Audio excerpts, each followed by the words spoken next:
In 1936, the German army was embarking on its journey to become a large and modern force. In my storyline, this progression is no different. But how does the German army in reality compare to the one in my story? In this episode of Wochenspiel der Nation, Germany's weekly newsreel, we dive into a detailed comparison. We'll examine the figures from the game and contrast them with the actual numbers from Germany on January the 1st, 1936. Join us as we explore the historical accuracy and differences between fiction and reality. Ernst Weber, head of development for the Wehrmacht, will take you through the comparison. Let's dive into the world of artillery. During World War I, artillery emerged as the backbone of the army. With the static nature of trench warfare, artillery could inflict devastating damage. But as we moved into the 1930s, warfare became more mobile, yet artillery remained a crucial element on the battlefield. In Hearts of Iron 4, you start with 348 pieces of 10.5 cm artillery, producing about one piece per day. But here's the twist. Reality was far more intense.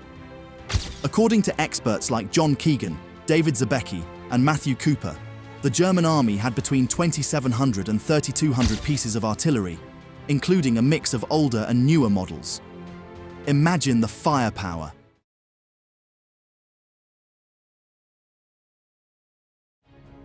No war can be fought without weapons for the infantry. Since the end of World War I, new weapons were developed, with the K98 becoming the standard rifle. In the game, there are 24,900 K98 rifles in use. A surprising number, considering the game's soldier count. But let's get real. In 1936, historians say there were about 1.5 million K98 rifles in circulation, plus 50,000 MG34s and hundreds of thousands of outdated MG08s. The German army's arsenal was vast, far exceeding the number of soldiers. Modernization was key for the German army, and trucks played a huge role. Faster transport was vital in the new rapid style of warfare. In the game, you start in 1936 with 605 trucks, producing about 2 per day. By year's end, you have around 1,200 trucks. But in reality, the numbers were staggering. Experts like Frieser, Chris Bishop, and David Westwood estimate around 13,000 trucks, mostly Opel Blitz, with hundreds to thousands from other brands. The game seriously underplays the German truck fleet.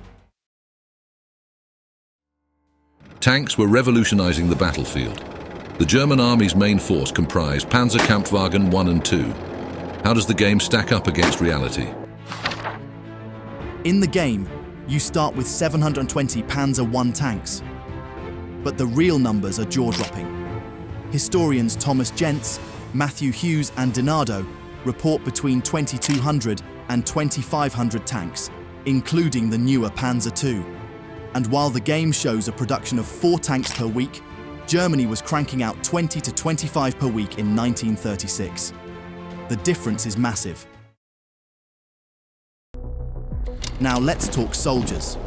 Historians like Matthew Cooper, Zabecki and Frieser indicate that in 1936, the German army had 500,000 soldiers across 36 divisions. The number of combat-ready soldiers was lower, around 300,000 to 350,000. In the game, there are 30 divisions with a total of 269,600 soldiers. Assuming all are combat-ready, this isn't far off from reality. The real German army was far larger and more modern than the game suggests. Stay tuned, as we'll revisit this comparison after a few in-game years to see how things evolve. Buckle up, because this is just the beginning.